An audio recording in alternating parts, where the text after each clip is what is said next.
كده كابتن مدحت. يا رب يخليك، وتحيات الكباتن الكبار فاروق جعفر، مجدي عبد الغني، مصطفى يونس. كباتننا الكبار طبعا بسلم عليهم واشوفكم على خير قريب باذن الله.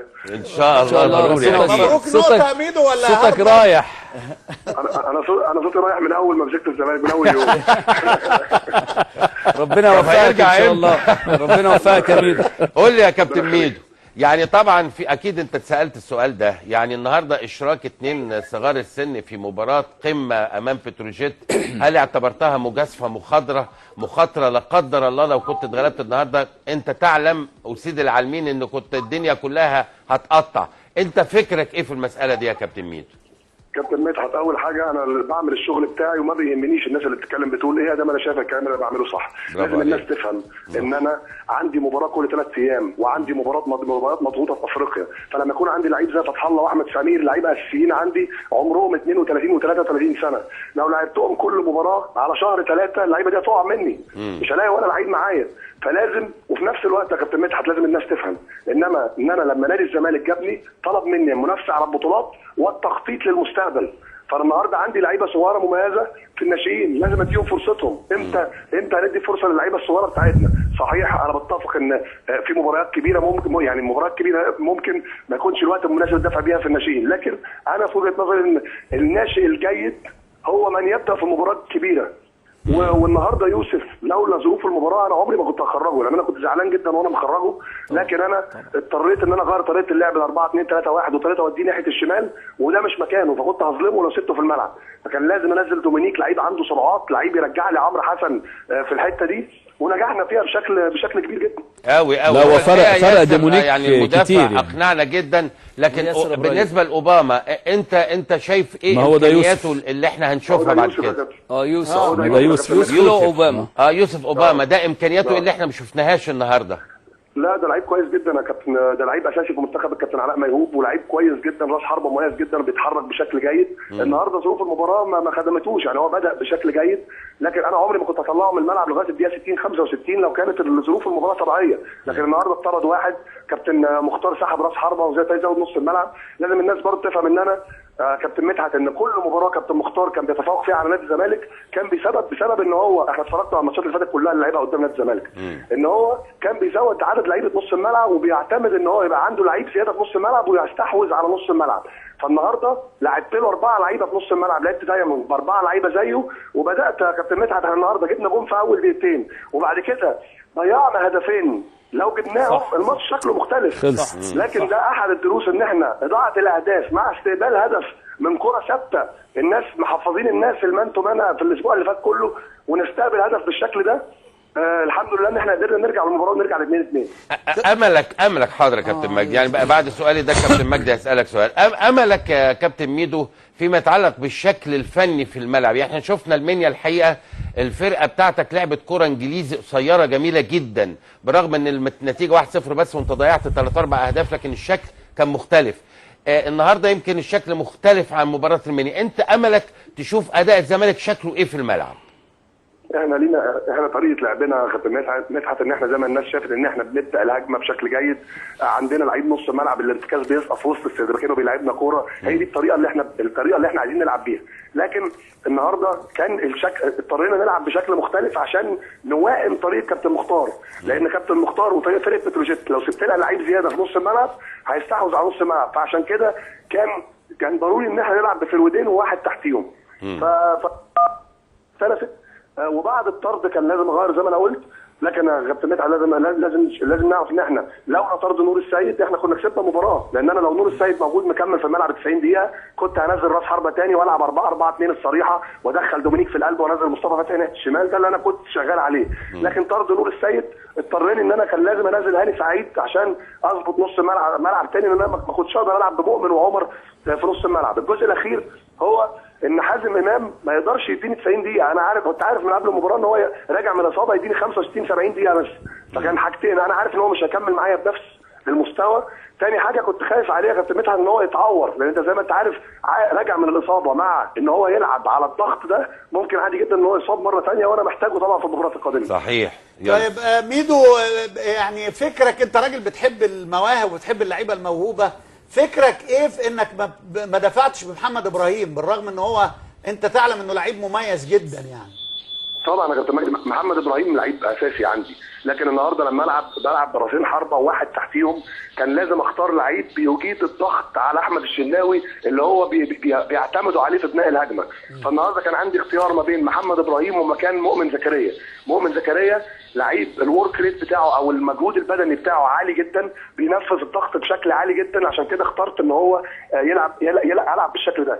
ثاني حاجه يا كابتن مجدي، النهارده اول مره بنشوف نادي الزمالك عنده دكه بدلاء محترمه. احنا النهارده عندنا في دكه البدلاء دومينيك واحمد علي ومحمد ابراهيم وهاني سعيد واسلام عوض ومصطفى فتحي. ده غير اللي بره.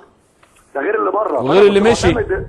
انا كنت معتمد يا كابتن مجدي ان انا الشوط الثاني لو الماتش مشي بشكل طبيعي ان احنا يبقى عندنا بدلاء ينزلوا يغيروا اللقاء في اي وقت، وكانت دي نقطه ادفانتج او نقطه قوه بتفرق عني عن بتروجيت. صحيح. بالتوفيق يا ميدو ان شاء الله. توفيق يا كابتن ميدو. توفيق يا ميدو، ربنا يكرمك ان شاء الله ويوفقك. عشان كالعاده الوقت الحقيقه هنا في الفضائيه المصريه بيجري جدا، طبعا احنا عايزين نقعد معاكم ساعتين ثلاثه على الاقل، بيدونا ساعه واقل شويه، فاحنا قد ما نقدر بنبقى مركزين اوفر. فهناخد بسرعه الماتشين بتوع النهارده. الاسماعيلي ووادي دجله هنبداه النهارده. وادي دجله بيحقق فوز عريض على الاسماعيلي في ملعبه. يا رب يخليك، وتحيات الكباتن الكبار فاروق جعفر، مجدي عبد الغني، مصطفى يونس. كباتننا الكبار طبعا بسلم عليهم واشوفكم على خير قريب باذن الله. ان شاء الله. مبروك نقطه يا ميدو ولا صوتك رايح؟ انا صوتي رايح من اول ما مسكت الزمالك، من اول يوم. ربنا يوفقك ان شاء الله. ربنا يوفقك يا ميدو. قول لي يا كابتن ميدو، يعني طبعا في اكيد انت اتسالت السؤال ده، يعني النهارده اشراك 2 صغار السن في مباراه قمه امام بتروجيت، هل اعتبرتها مجازفه مخاطره لا قدر الله لو كنت اتغلبت النهارده؟ انت تعلم وسيد العالمين ان كنت الدنيا كلها هتقطع، انت فكرك ايه في المساله دي يا كابتن ميدو؟ كابتن مدحت، اول حاجه انا اللي بعمل الشغل بتاعي وما بيهمنيش الناس اللي بتتكلم بتقول ايه، ده ما انا شايف الكلام اللي بعمله صح. لازم الناس تفهم ان انا عندي مباراه كل 3 ايام وعنده لعيب زياده في نص الملعب ويستحوذ على نص الملعب. فالنهارده لعبت له 4 لعيبه في نص الملعب، لعبت دايما ب4 لعيبه زيه، وبدات يا كابتن مدحت النهارده جبنا جون في اول دقيقتين، وبعد كده ضيعنا هدفين لو جبناهم الماتش شكله مختلف. لكن ده احد الدروس، ان احنا اضاعه الاهداف مع استقبال هدف من كره ثابته، الناس محفظين الناس المان تو مان في الاسبوع اللي فات كله، ونستقبل هدف بالشكل ده. الحمد لله ان احنا قدرنا نرجع للمباراه ونرجع ل 2-2. املك حاضر يا كابتن مجدي، يعني بقى بعد سؤالي ده كابتن مجدي هسالك سؤال. املك يا كابتن ميدو فيما يتعلق بالشكل الفني في الملعب، يعني احنا شفنا المنيا الحقيقه الفرقه بتاعتك لعبت كره انجليزي قصيره جميله جدا، برغم ان النتيجه 1-0 بس وانت ضيعت 3-4 اهداف، لكن الشكل كان مختلف. النهارده يمكن الشكل مختلف عن مباراه المنيا، انت املك تشوف اداء الزمالك شكله ايه في الملعب؟ احنا طريقه لعبنا يا كابتن مدحت ان احنا زي ما الناس شافت ان احنا بنبدا الهجمه بشكل جيد، عندنا لعيب نص الملعب الارتكاز بيسقط في وسط السيرفكين وبيلعبنا كوره، هي دي الطريقه اللي احنا عايزين نلعب بيها. لكن النهارده كان اضطرينا نلعب بشكل مختلف عشان نوائم طريقه كابتن مختار، لان كابتن مختار وطريقه فرقه بتروجيت لو سبت لها لعيب زياده في نص الملعب هيستحوذ على نص الملعب، فعشان كده كان ضروري ان احنا نلعب بفرودين وواحد تحتيهم. فلست وبعد الطرد كان لازم اغير زي ما انا قلت، لكن يا كابتن مدحت لازم نعرف ان احنا لولا طرد نور السيد احنا كنا كسبنا المباراه، لان انا لو نور السيد موجود مكمل في الملعب 90 دقيقه كنت هنزل راس حربه ثاني والعب 4-4-2 الصريحه وادخل دومينيك في القلب وانزل مصطفى فتحي ناحيه الشمال، ده اللي انا كنت شغال عليه. لكن طرد نور السيد اضطريني ان انا كان لازم انزل هاني سعيد عشان اظبط نص ملعب ثاني، ان انا لعيب عنده سرعات، لعيب يرجع لي عمرو حسن في الحته دي، ونجحنا فيها بشكل كبير جدا. قوي لا هو فرق دومينيك يعني المدافع كتير اقنعنا جدا، لكن بالنسبه لاوباما انت شايف ايه امكانياته اللي احنا هنشوفها بعد كده؟ يوسف اوباما ده امكانياته اللي احنا ما شفناهاش النهارده.